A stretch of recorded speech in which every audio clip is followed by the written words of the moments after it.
Avant-Terre, c'est la numéro 5. Et ce matin, 14 décembre 2020, je veux souhaiter un joyeux anniversaire à ma sœur Delphine Singal, qui fête aujourd'hui ses X ans, parce que en fait c'est ma grande sœur, ma sœur aînée, comme on doit dire. Ce qui est un petit peu bizarre dans tout ça, c'est que Delphine, c'est celle qui a fait le mieux le projet Avant-Terre. Elle a vraiment fait une vidéo par jour, etc. Moi, j'avais pas conçu de le faire de manière aussi systématique, et d'ailleurs, ça n'est que ma 5e vidéo en 14 jours. Mais elle a vraiment joué le jeu à fond. Elle a fait une vidéo très soignée pour chaque chaîne qu'elle conseillait chaque jour, enfin vraiment tous les jours, comme un vrai calendrier de l'Avent. Alors c'est vrai que moi, une fois de plus, c'est un peu dans tous les sens et c'est un peu n'importe quoi. Alors je voulais la recommander et c'est un petit peu paradoxal parce qu'elle-même, elle avait dit dès le début du projet Avant-Terre qu'elle était embarrassée parce que sur sa chaîne, elle considérait qu'il n'y avait pas tant que ça de contenu à mettre en valeur. Elle l'utilise pour ses chansons, c'est-à-dire pour les chansons qu'elle interprète, c'est pas qu'elle en écrit, mais elle interprète des chansons, elle se fait aider par un professionnel aussi, donc je vous conseille d'aller voir, d'aller écouter ça, et puis elle l'a utilisé aussi pour stocker des vidéos faites pendant le confinement par sa fille, par ma nièce, qui a 11 ans.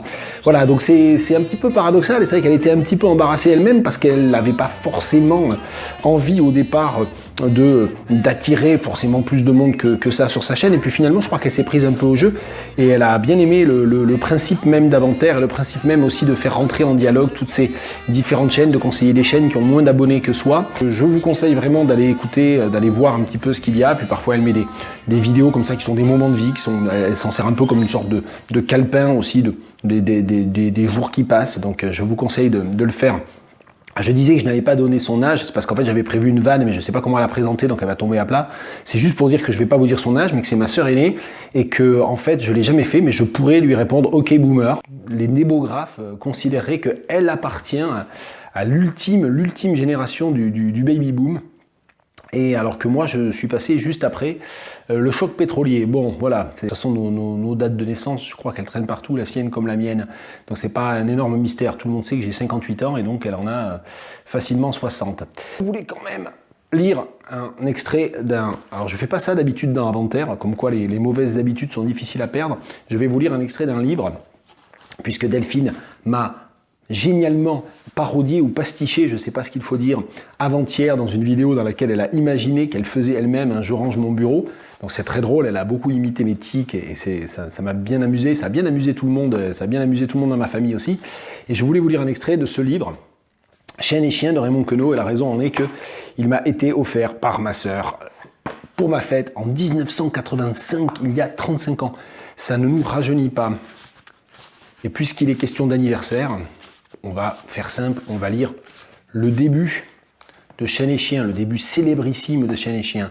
Je naquis au Havre un 21 février en 1903. Ma mère était mercière et mon père mercier, il trépignait de joie. Inexplicablement, je connus l'injustice et fus mis un matin chez une femme avide et bête, une nourrice, qui me tendit son sein. De cette outre de lait, j'ai de la peine à croire que j'en tirais festin en pressant de ma lèvre une sorte de poire, organe féminin. Et lorsque j'eus atteint cet âge respectable, 25 ou 26 mois, repris par mes parents, je m'assis à leur table, héritier, fils et roi d'un domaine excessif où de très déchus anges, sanglés dans des corsets et des démons souffreux jetés dans les vidanges et des oiseaux empaillés, où des fleurs de métal, de papier ou de bure poussaient dans les tiroirs en bouquets déjà prêts à orner les galures. Spectacle horrible à voir. Mon père débitait des toises de soierie, des tonnes de boutons, des kilos d'extrafort et de rubanerie rangés sur des rayons. Quelques filles l'aidaient dans sa fade besogne en coupant des coupons et grimpaient à l'échelle avec nulle vergogne en montrant leurs jupons. Je ne poursuis pas, mais Chien et Chien, je n'aurais jamais lu ce texte, en tout cas je ne l'aurais pas lu aussitôt dans ma vie, et ça ne m'aurait pas autant dérouté dans ce que je croyais comprendre de ce qu'était la poésie, si, très entre autres, et pas du tout entre autres en l'occurrence, ma sœur ne m'avait pas offert ce livre alors que j'étais encore assez jeune.